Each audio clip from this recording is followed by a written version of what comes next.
This is not a contract. It is a required disclosure for you, a licensee, to disclose to any consumer you meet at the initial interview.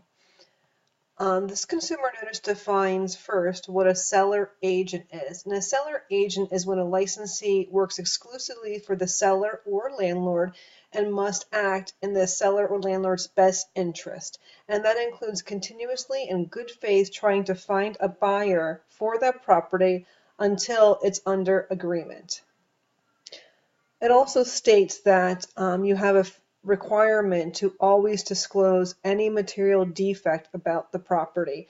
This is a continual disclosure you'll see through every agency and licensee relationship in this consumer notice. So they really stress the importance, no matter who you represent, if you know any material defect about the property, you are obligated to disclose it.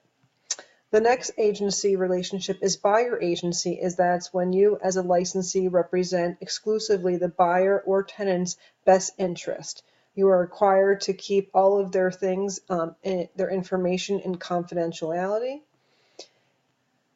The next agency relationship is dual agency, and that's when one licensee represents both the seller and the buyer. A dual agent again has responsibilities to both parties and does have to protect confidentiality.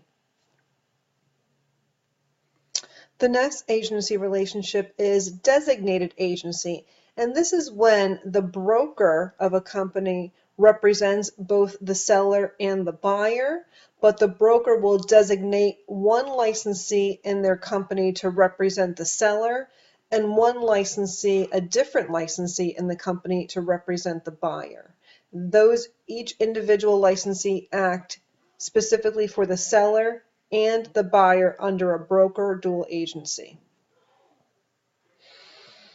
The last relationship is of a transaction licensee, and that's when a licensee does not represent the seller or the buyer. They only represent the transaction. But still, in this case, some confidentiality has to be protected where this licensee cannot disclose if the seller will accept a price less than asking. If this licensee is privy to that information, he could not disclose that. If the buyer is willing to pay greater than the offer submitted price. Also, if the buyer or seller agree to any other financing term other than what was being offered. Again, the same precedence throughout this contract. The licensee still has an obligated requirement to disclose any material defects that they know about the property.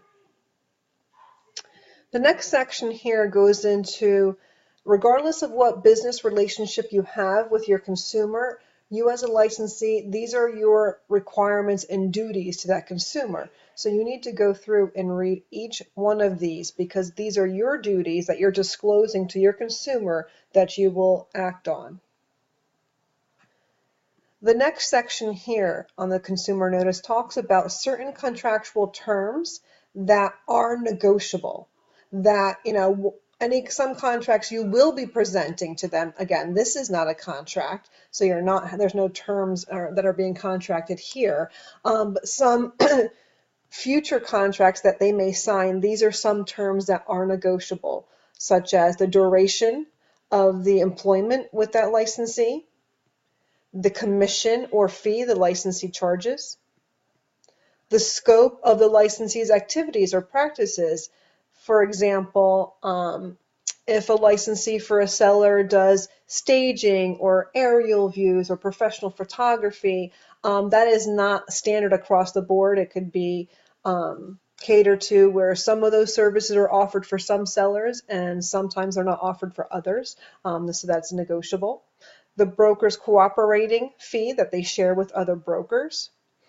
Also here on this disclosure consumer notice, it discloses just to the consumer that property zoning classification is required to be completed except for when the area is primarily a single family dwelling. And it also discloses here what the real estate recovery fund.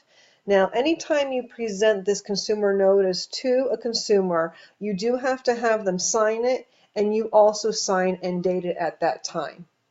In the event that you present this consumer notice to a consumer and they still refuse, even though you're disclosing it's not a contract, they're not signing to any terms with you, that they do not want to sign it down here, you just indicate somewhere on there that you presented this consumer notice to that consumer and name them, put the date and have them initial by that you presented to them and they just did not want to sign it.